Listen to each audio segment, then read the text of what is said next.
Welcome to the Princh Library Lounge. I'm your host, Vicky Walbarn, and I'm joining you from the Princh headquarters in Aarhus, Denmark. Here on the Princh Library Lounge, we have insightful conversations with library professionals from around the world, where they will share their thoughts on topics that are important and impactful to the library community. We hope you enjoy the episode, so let's get to it. The Princh Library Lounge is brought to you by Princh, the preferred printing solution in Scandinavia. Princh is a user-friendly printing solution made for libraries with libraries. Check out princh.com for more details.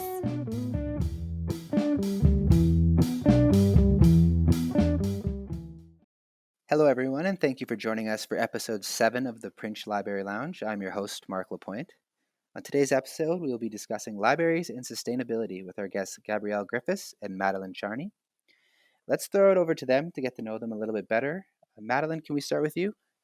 Gladly. Thanks for inviting us onto your podcast.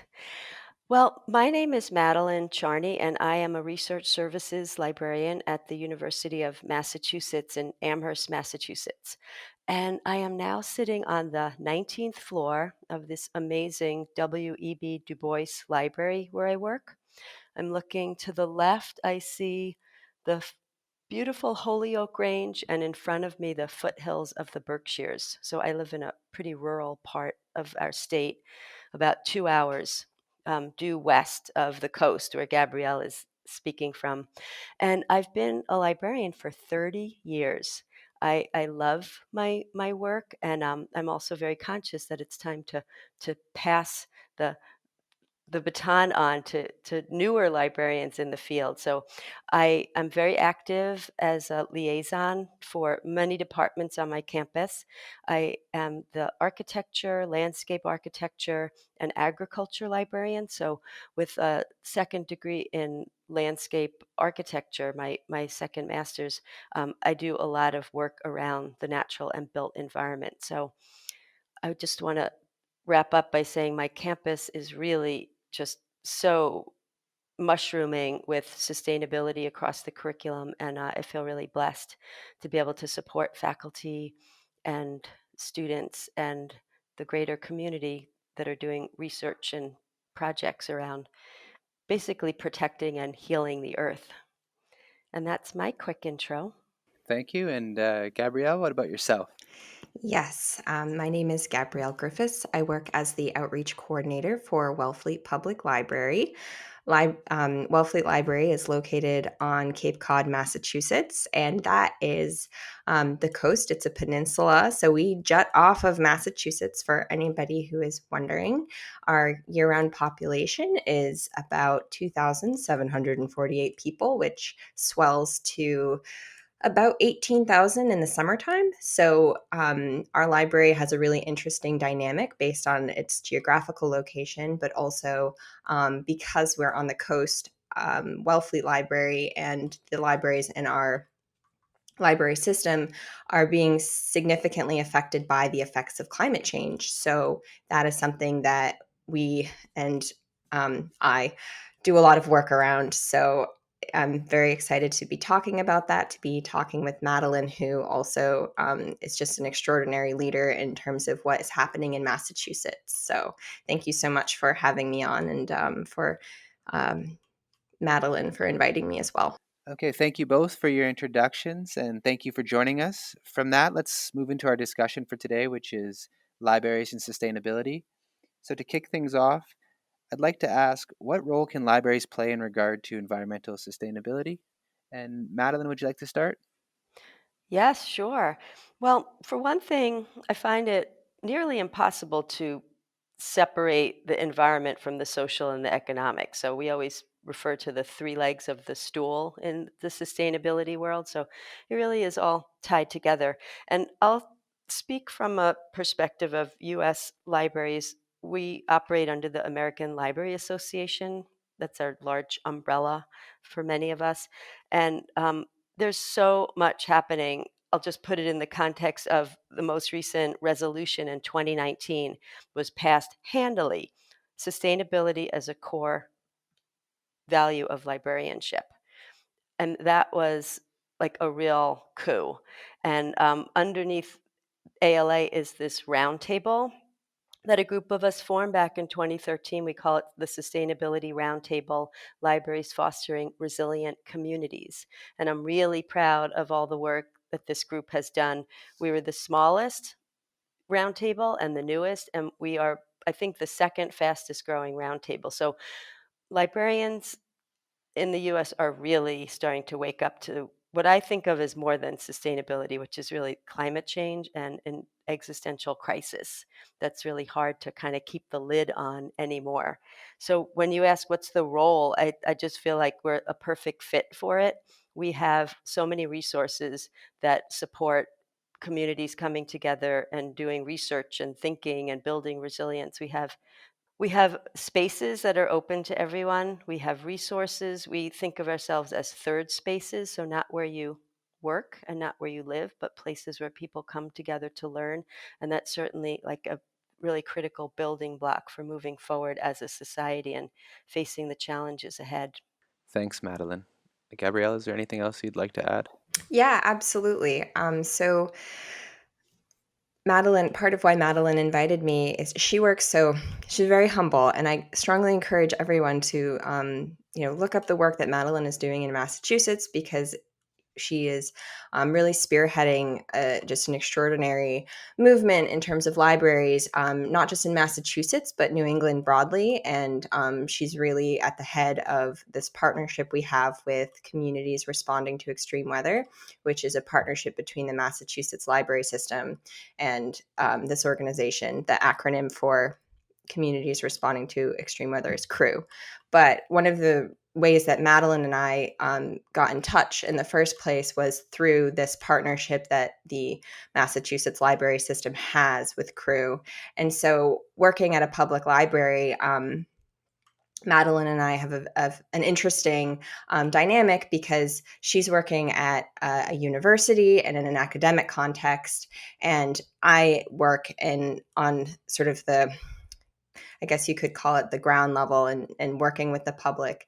So I have the privilege and pleasure of working with our community. And as I said before, it does change. So we're about 2,100 year round, but we do a lot of sustainability programs in our library, which I would be more than happy to talk about more in depth in terms of examples. So Madeline, do you think I should talk more in depth about that now? Well, I think we want to give a little context too about what's happening with CREW, Yes, if I may definitely. jump in. Yeah.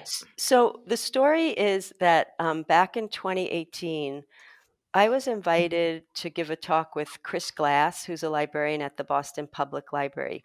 And it was just a group of about 13 librarians. And this was an event as part of the inaugural Climate Preparedness Week that CREW was organizing in Metro Boston. We gave a talk. Everybody in the room was really jazzed. And then CREW came back to Chris and me and said, "Hey, wow, librarians have a lot going on. Could we work with you for Climate Prep Week 2019? And we were sure. And we started to organize ourselves. A small group of us formed, 9 of us. We call ourselves the Blue Marble Librarians. Just started out as a fun name that's really stuck. And we started to help CREW to push out this idea of Climate Prep Week 2019. And we said, we'll see how many libraries we can get to do an event during that last week in September. And we first set our bar so low. We thought, oh, maybe 30 will join. Well, cut to the chase, there were 92 library events across our state, from out in the Cape where Gabrielle lives over to the whole West End where I live. And we kind of just, knocked it out of the park. And everybody was really excited. And now we're continuing our work with CREW. And what we're also collaborating with them again on is their newly rolled out project, which is libraries and other community entities as climate resilience hubs.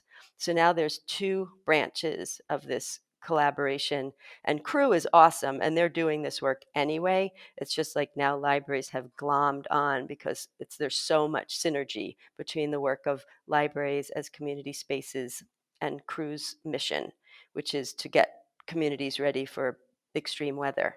So with those two branches, Gabrielle, if you want to talk about like what your particular library is doing in terms of events, and also that you're actually working toward becoming a hub.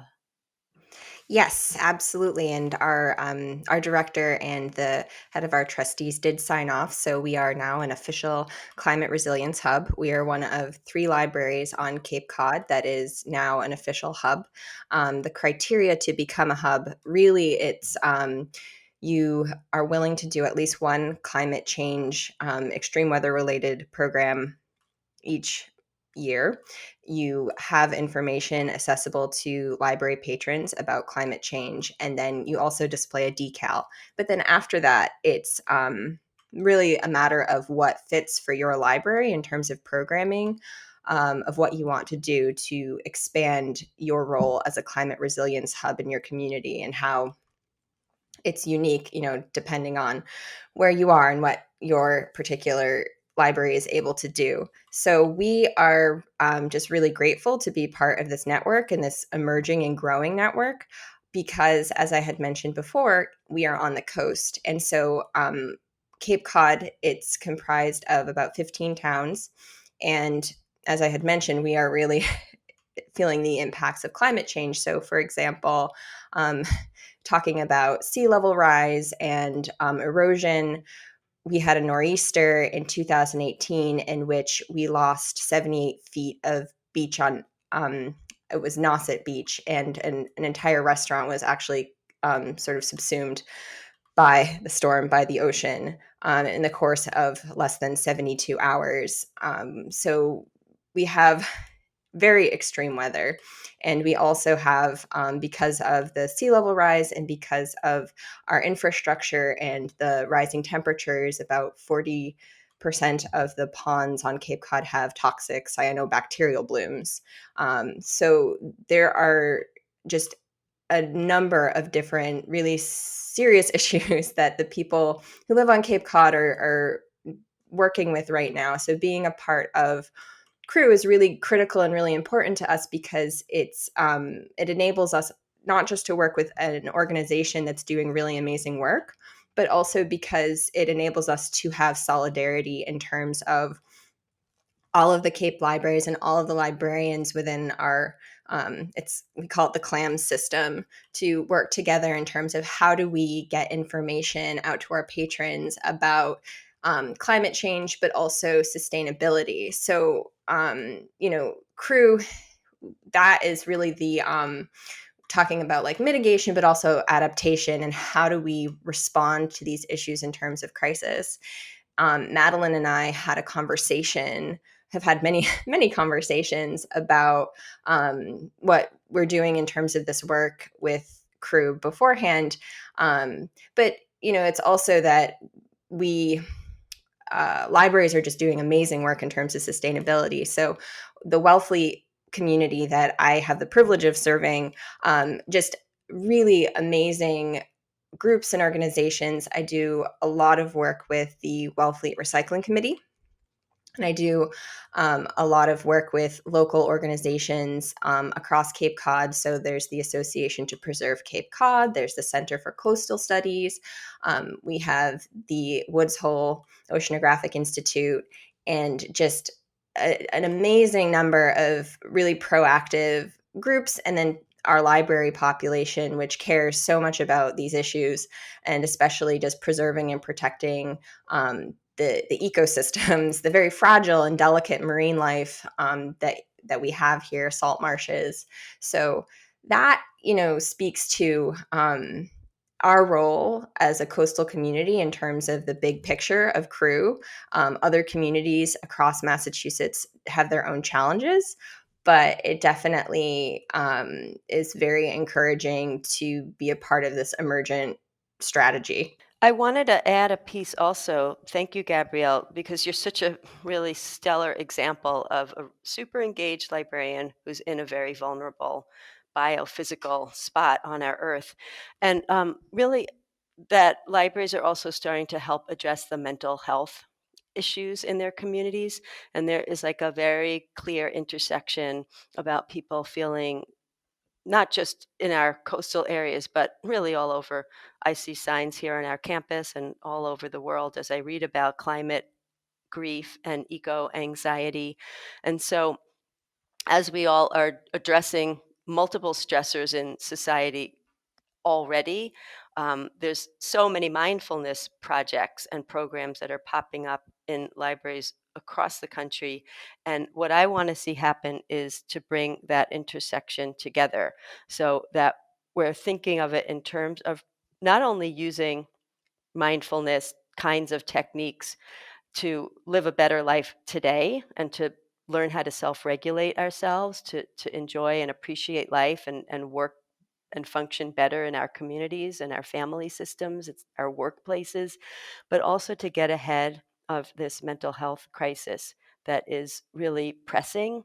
And it's not just me kind of imagining this, but the American Psychological Association and the American Psychiatric Association have both put out a call to action to their constituents to say, hey, it's time to step up and get ready because we have a lot of people that are already facing the actual extreme situations, and a lot of people who are anticipating it or have family that are, and also just the grief of seeing the destruction of our world that actually gives us life. So I'll just close this piece by saying when Gabrielle, you mentioned the Nauset Beach, I've been there many times. My heart sank when I heard that. And I know that restaurant and it no longer exists. And, these pangs are because of our love for the world. So I just think this has to be part of the conversation. And I'm trying to weave it in various ways in my work. Yeah, thank you so much for saying that, Madeline. And that's also why I think the model for Crew is really effective.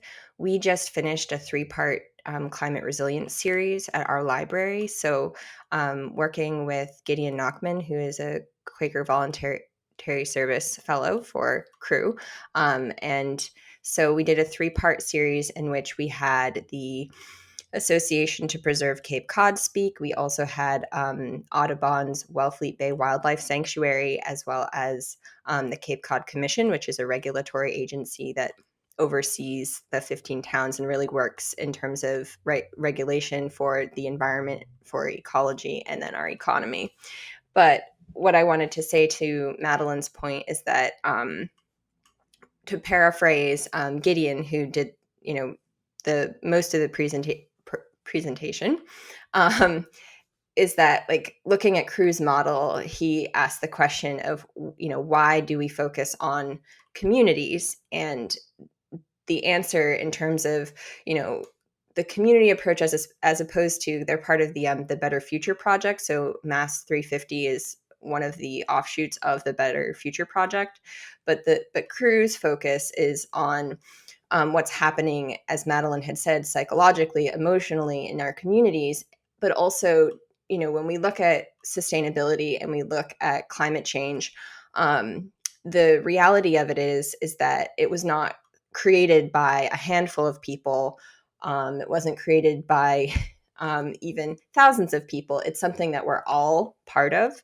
And so in order to solve this problem, we need everybody. And so we really talk about, and in this program, we talked about helping people find their roles. And that's where libraries come in and why they're such a perfect space. They're really a blank canvas in terms of the community and how people get involved.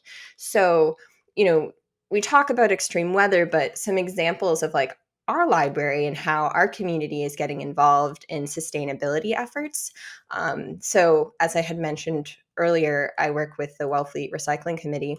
So our library hosts community cutlery, and we also host Boomerang Bags Cape Cod, in addition to a lot of other initiatives. But so the community is very focused on zero waste. So our community cutlery program is a program in which anybody in the community can come and they can, for free, take out as a loan hundreds of silverware, forks, knives, plates, reusable napkins. And in fact, I actually got married last September, and I took full advantage of the community cutlery program. It was amazing, and it enabled us, to affordably have reusable utensils at our wedding.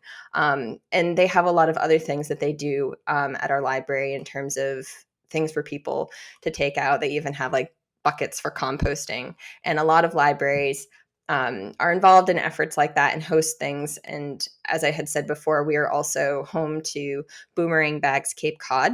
Boomerang Bags is it was an initiative that was started actually in Australia, and there are well over, I think, 700 different boomerang bag communities globally. And basically, what that is it's groups of volunteers who get together and they sew reusable bags out of upcycled materials. So they take old curtains, old fabrics of all kinds, and they make these beautiful upcycled bags, and they distribute them for free into the community. And it's like an absolute joy to work with our volunteers, and they're just having such a tremendous impact here. They donate their bags to different nonprofits and organizations. For example, we have Helping Our Women, which is a nonprofit dedicated to helping women with disabilities and with terminal and critical health issues, to helping them get the medical care they need. So that's, an example of sort of a very sustainable volunteer group at our library. So, to sort of bring it back around, it's like we sort of at the public library level, there's just so much going on.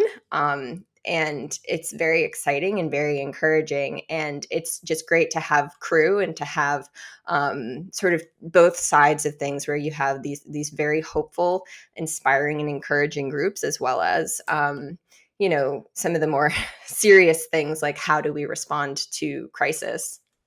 Thank you very much to both of you for sharing your thoughts on this.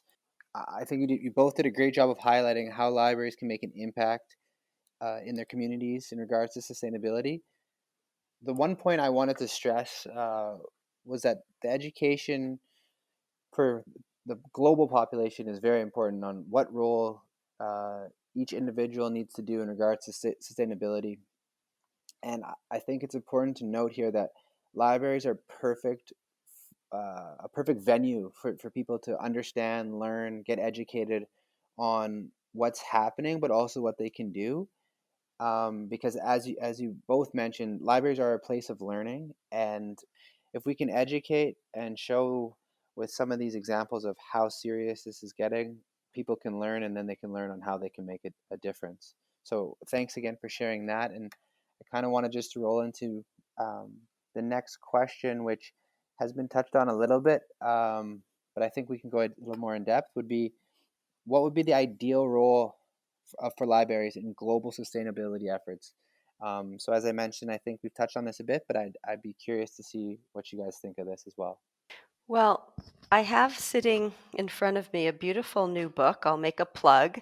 It's called Going Green: Implementing Sustainable Strategies in Libraries Around the World. And I co-edited this beautiful collection of stories, really, with Petra Hauka, who's a librarian in Berlin, and Hari Sahavirta, who is a public library director in Helsinki, Finland. And it's filled with incredible projects that libraries are doing, like seed libraries, children's libraries in the Ukraine that are educating around sustainability. I visited a library in Berlin that has an incredible program for new immigrants to combine their language learning with learning about community gardening, and they have a garden right next to the library. There's a piece in this book about college students in Cameroon and environmental education that's tied to the library. So it's a huge movement, and it's often integrated with the UN Sustainability Development Goals, often called the SDGs. For listeners not familiar, I recommend you look that up. There are 17 SDGs, and IFLA has been working along these lines for many years now. That's the International Federation of Library Associations. And I have to give a plug for our special interest group under IFLA called NSULIB. That's Environment, Libraries, and Sustainability. NSULIB has the status of being a special interest group, which is considered like a little bit lower on the rung. But wow, the group has been doing so much for years now. Pre-conferences, meaning our satellite meetings, our presence at the big IFLA World Congresses that happen every year in different places around the world. We're the group that made this book happen. Before my time with the group, there are incredible green building library guidelines that I think are translated now into like 15 different languages. So if you go to the IFLA website and you find the NSULIB section, you'll be able to find multiple types of resources to support sustainability in a global context. So yeah, this is exciting as well. And, my mind just reels in a good way with the scales that we're working at. So from Gabrielle's library on the coast of Cape Cod to like libraries around the world that are having these conversations. And IFLA is in the process of reorganizing as an organization, and these SDGs are only going to have a stronger presence in them.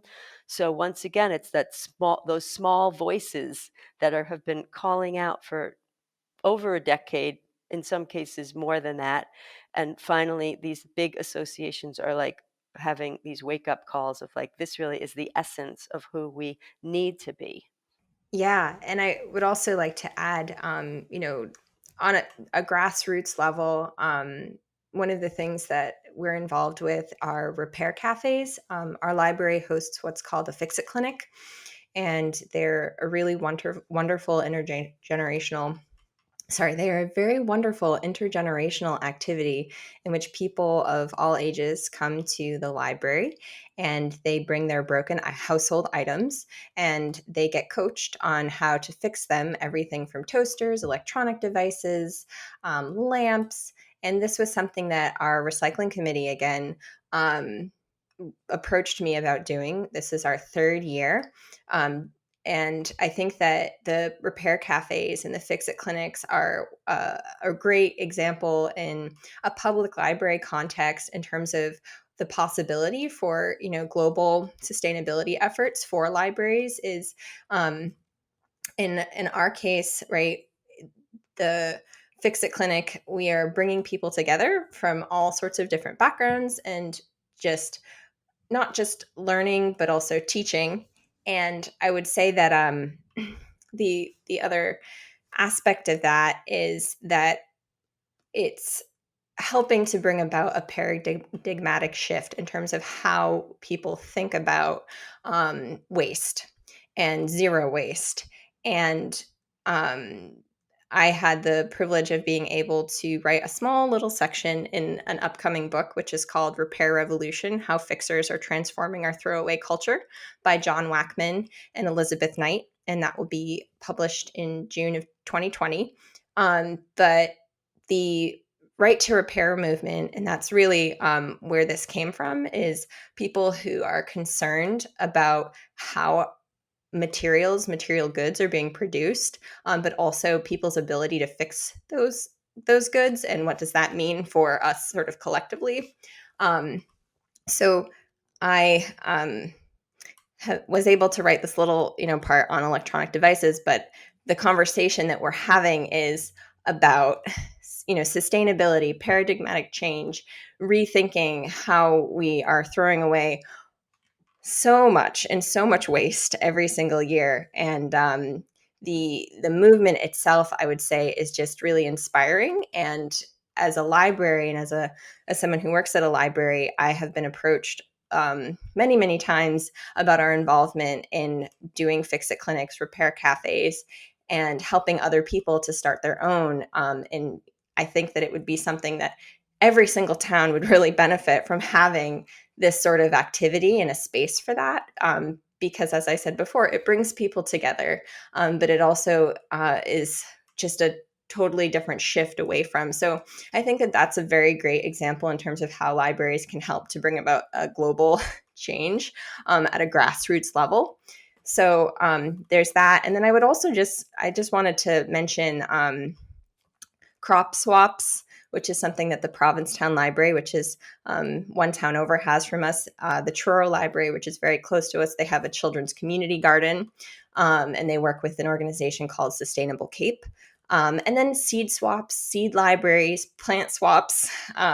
These are just a couple examples of things that CLAM's libraries do and libraries across Massachusetts are doing, but they're just so invaluable. So at our library, we give away about 2,000 seeds every single year, and anybody can come.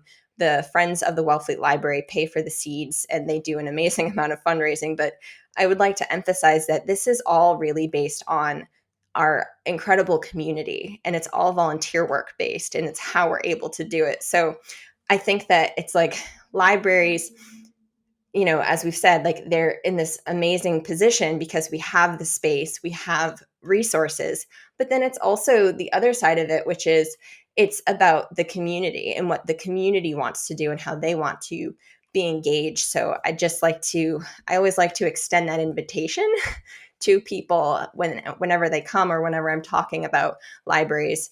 As my position, it's outreach coordinator, but it's the people, it's our patrons, it's the broader community, the volunteers that run boomerang bags or run our Fixit clinics, that make these events happen. So it's very exciting, and it's such a privilege to work at a library.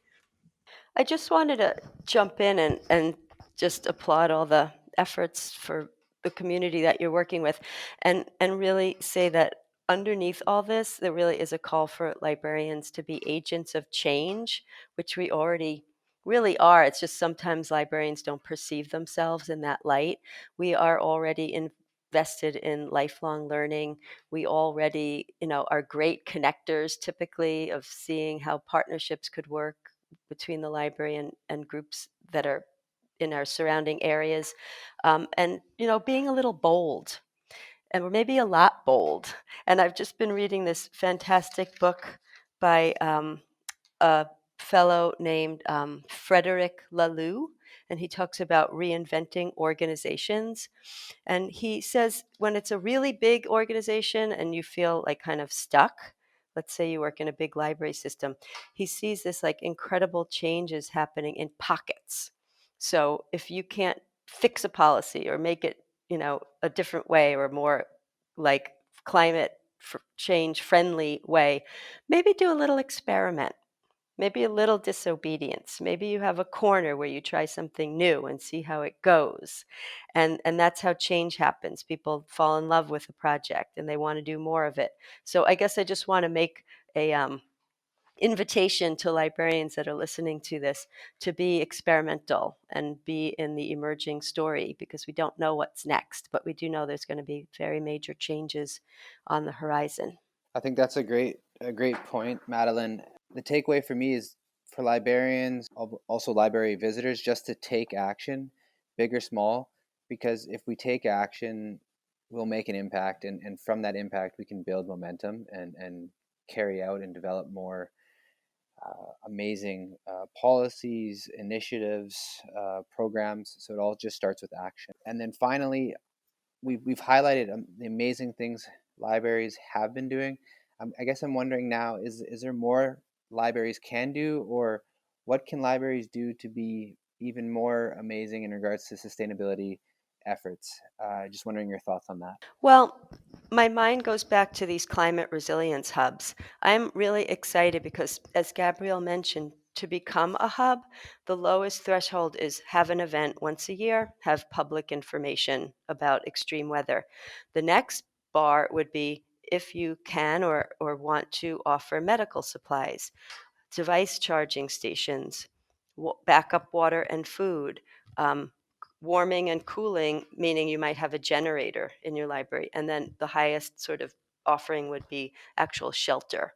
So while many libraries might balk at that and say, oh, we don't have the capacity, I really sort of think toward a future where like we might not have as much choice about what our bandwidth is. We might have to figure this out together. So in my mind's eye, I think of libraries around the world getting into a system together where we function as hubs in this capacity. And of course, it will still vary, but that is one thing that I think of.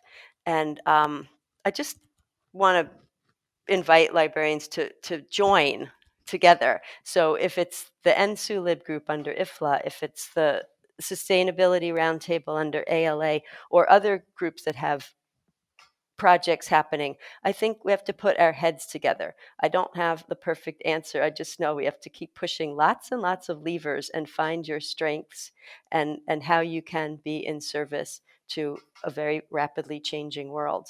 Yeah, I just wanted to echo that. I agree, and I think that there's always more. I think that tends to be my motto at our library is there's always something more that we can do. And I think that talking about the role of libraries today, people get their information from an infinite number of sources. And what does that really mean in terms of our local, right, our local environment, our local community? So one of the things that I would say about resilience is making sure that everybody's on the same page. And I'll just tell, one quick anecdote about that. This past August, the town, so I work in Wellfleet, but I live in a town called Harwich, and we had some hurricane, or well, we had not a hurricane, we had some tornadoes that caused significant and severe damage. And the situation was such that no one really knew what was going on or what to do. And we had a situation in which, the American Red Cross was down the street from the library serving hot meals, but our librarians didn't know. And I think that in terms of, your question, which is what more can libraries do? I think that when we think about disaster and disaster preparedness, that it creates this basis and this platform to say, okay, where do people get their information in times of crisis? And when we look at climate change and we look at how no one is immune to the effects of extreme weather, libraries are really positioned to do more, right? To work with our first responders and to sort of help create that resilient network of saying, okay, people know where to get information and they know which shelter to go to, and just sort of the breakdown of strategy so that we are taking care of ourselves, but also we're taking care of people who are struggling. And I think that is a really critical and important thing is, how are we taking care of our geriatric population? How are we taking care of our disabled population? How are we taking care of people who really can't afford the economic burden of disaster? So I think that there are just so many levels, but when we start with looking at extreme weather and crisis and disaster preparedness, it also opens the conversation up to things that are a little less dire and a little more, I would say fun, and talking about sustainability from a garden approach, but also recognizing that we are really only as strong as the most vulnerable people in our communities, and that we all benefit so much from compassion, but also lifting up and elevating through this kind of work. So I definitely believe that libraries should be doing more in terms of helping people get that information and knowing what to do when things are not at their best. I also want to say on the word conversation, or something you said cued me. I know this seems contradictory because I am a huge fan of face-to-face contact and people meeting and coming together. I also think libraries could do a lot more virtually, that we could be connecting to one another more virtually and not needing to fly around to conferences quite as much, and also having virtual opportunities for our patrons, people that have less mobility time, who want to just pop into conversations. I'm a big fan of the World Cafe model, and we can have these virtual, very cross-pollinating, brainstorming experiences that we don't have to drive and come together physically. and a lot of work could get done that way in terms of connecting communities. Yeah, I would agree with that too. I would agree with both points from Madeline and Gabrielle. It's a collective effort, and that could be physically face to face or using technology. But I think the important takeaway is the transfer of knowledge is very important here, and libraries sharing with each other, library professionals sharing information with each other, because if they're going to share the information, that's how we're going to make an impact with global sustainability efforts. So I think that transfer of knowledge and that dialogue is very important. And with that, we've covered some great topics today, and I want to thank you both for that, and both for joining and having a great episode. But before we go, could you maybe both share, if the listeners wanted to continue this conversation or reach out to you, what would be the best way for them to do so? Yes. Solidarity, that is the other big piece I want to just end with, is like facing this stuff together. And then it seems like more manageable, the strength in our solidarity. I am reachable best by email. My address is mcharney, MCHARNEY, at library.umass.edu, and I very much welcome follow-up conversations. Yeah, I just want to echo what Madeline was saying about solidarity, as well as making room for non-human consciousness and how important that is. And I know we talked a lot about disaster and the climate change, but also I just wanted to say really quickly before we closed, thinking about just the community that we're a part of in terms of all life, all species. So I always like to plug, like, plant a tree. Like, we can all plant a tree. But yes, I am also reachable. My email is Griffis, which is GGRIFFIS at clamsnet, clams like the food and net like butterfly net.org. So that's ggriffis at clamsnet.org. Thank you very much to both of you, and thank you for sharing your contact details. I hope the conversation continue after this podcast. But with that, I want to say thanks again, and thank you for listening to episode 7 of the Princh Library Lounge. And we'll be back soon with episode 8. Thank you, everyone. Thank you, Gabrielle, and thank you, Madeline. Thank you. Thank you.